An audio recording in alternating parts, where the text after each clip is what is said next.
আসসালামু আলাইকুম, সবাইকে স্বাগতম। প্রিয় শিক্ষার্থী বন্ধুরা, এই যে আইসিটি বিষয়ের 64.10 এই সংখ্যাটি 10 ভিত্তিক দশমিক সংখ্যা।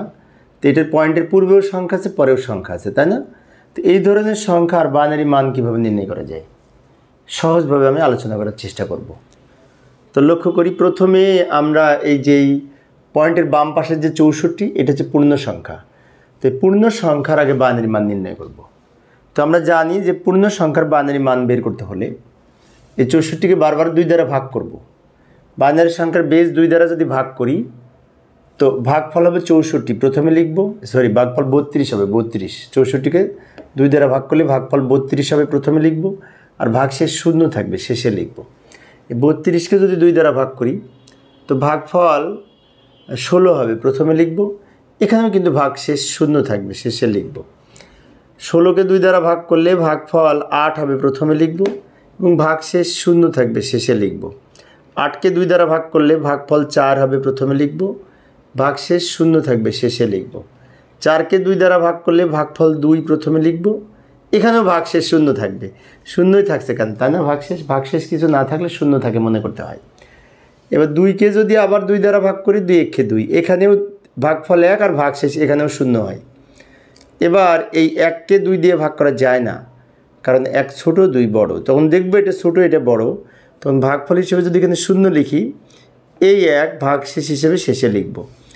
এবার এই যে ভাগশেষগুলি পেলাম না সবার নিচে, এই যে ডান দিকে যে ভাগশেষগুলি পেয়েছি, এগুলো নিচ থেকে উপরের দিকে যদি সাজিয়ে লিখি তাহলে যে উত্তর হবে সেটি হচ্ছে 64 বাইনারি। 1 লিখব, তারপরে ডান দিকে 1 2 3 4 5 6টা শূন্য, 1 6টা শূন্য, এটা হচ্ছে 64 বাইনারি।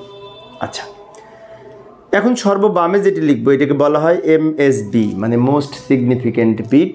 আর সর্বডানে যেটিকে লিখব এটিকে বলা হয় LSB, মানে লিস্ট সিগনিফিক্যান্ট বিট। এবার 64 বাইনারি মান তো পেলাম, নিচ থেকে এটা 1-এর পরে 6টা শূন্য হবে, তাহলে 0.10 বাইনারি মান কত হবে? এবং পয়েন্টের পরে যেটা আছে সেটা আবার এই নিয়মে হবে না। সেটার জন্য এই যে ডান দিকে আমি করে দেখাচ্ছি, একটা দাগ দিব উপর থেকে নিচের দিকে, বাম দিকে লিখব পূর্ণ সংখ্যা, ডান দিকে লিখব ভগ্নাংশ। পূর্ণ সংখ্যার ভগ্নাংশ লিখব এই দাগের 2 পাশে, তারপরে 0.10 ডান দিকে লিখব। লেখার পরে এইখানে যেমন বারবার আমরা 2 দ্বারা ভাগ করেছি, ভাগ করে ভাগফল আর ভাগশেষ আলাদা করেছি, আর ওইটার নিয়ম হচ্ছে এটাকে বারবার 2 দ্বারা গুণ করব। গুণ করে পূর্ণ সংখ্যা বামে লিখব আলাদা আলাদা করে, আর ভগ্নাংশ সংখ্যা পয়েন্টের পরে যেটা থাকবে সেটা এই দাগের ডান দিকে লিখব। এখন পূর্ণ সংখ্যা যদি কিছু না পায় তাহলে শূন্য লিখব।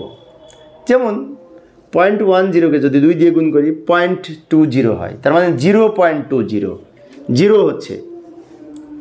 আবার এই 0.2কে যদি আমরা 2 দ্বারা গুণ করি তাহলে 0.4 হচ্ছে, 0 বাম দিকে লিখব, পয়েন্টের আগে কিছু না থাকলে 0 লিখব।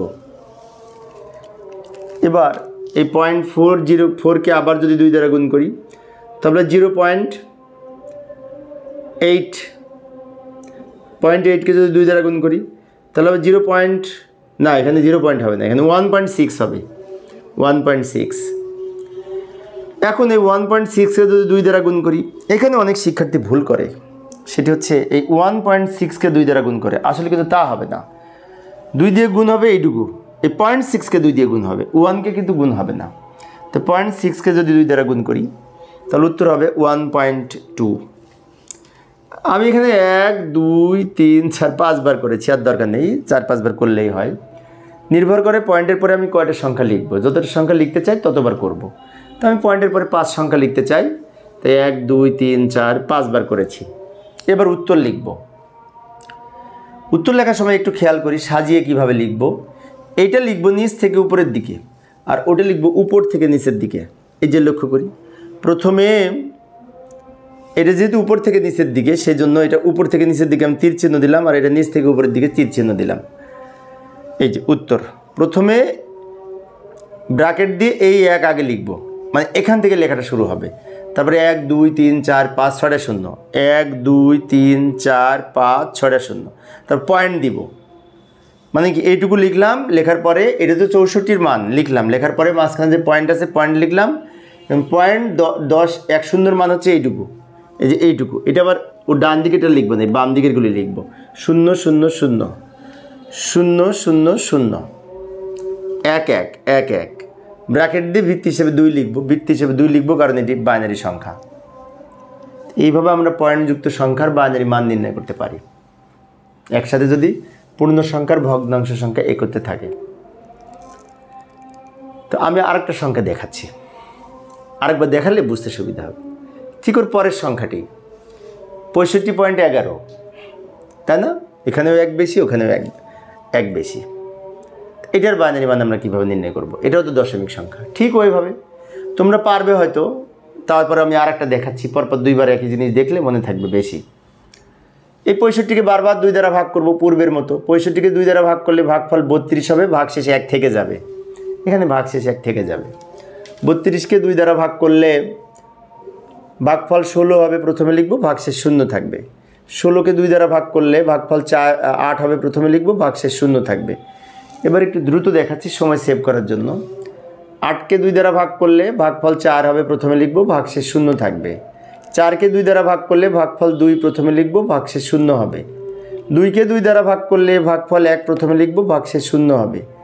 1কে 2 দ্বারা ভাগ করা যায় না, কারণ 1 ছোট সংখ্যা, তখন ভাগফল হিসেবে যদি 0 লিখি, এই 1 ভাগশেষ হিসেবে শেষে লিখব। এবার এই ভাগশেষগুলি যদি নিচ থেকে উপরের দিকে সাজিয়ে লিখি, উত্তর হবে 1 0 0 0 0 0 1, অর্থাৎ 1 5টা 0 1 উত্তর হবে। তো এই হচ্ছে আমাদের এই 65-র বাইনারি মান। সর্ববামে যেটি লিখব সেটিকে বলা হয় MSB, যার পূর্ণরূপ হলো মোস্ট সিগনিফিক্যান্ট বিট। আর সর্বডানে যেটি লিখব এটিকে বলা হয় LSB, যার পূর্ণরূপ হচ্ছে লিস্ট সিগনিফিক্যান্ট বিট। এখন আমাদের এই 65-র বাইনারি মান এটা পেলাম 0.11, এটাকে তো বাইনারিতে রূপান্তর করতে হবে, কিন্তু এটা এই নিয়মে হবে না, এটা পয়েন্টের পরে যে নিয়ম সেটা পূর্বের ক্লাসে যেমন দেখাইলাম, আরেকবার আমি ডান দিকে দেখাচ্ছি। প্রথমে উপর থেকে নিচের দিকে একটি দাগ দিব, বাম দিকে পূর্ণ সংখ্যা লিখব, ডান দিকে ভগ্নাংশ সংখ্যা লিখব। এবার এই 0.11 কিন্তু ভগ্নাংশ সংখ্যা, তাই ভগ্নাংশ সংখ্যার নিচে 0.11 লিখব, 0.11। এবার এই 0.11কে 2 দ্বারা গুণ করব। এখানে যেমন বারবার 2 দ্বারা ভাগ করে ভাগফল প্রথমে লিখেছি, ভাগশেষ শেষে লিখেছি, ওইখানে আবার বারবার 2 দ্বারা গুণ করে পূর্ণ সংখ্যা থাকলে বামে লিখব, আর ভগ্নাংশ সংখ্যা থাকলে ডানে লিখব।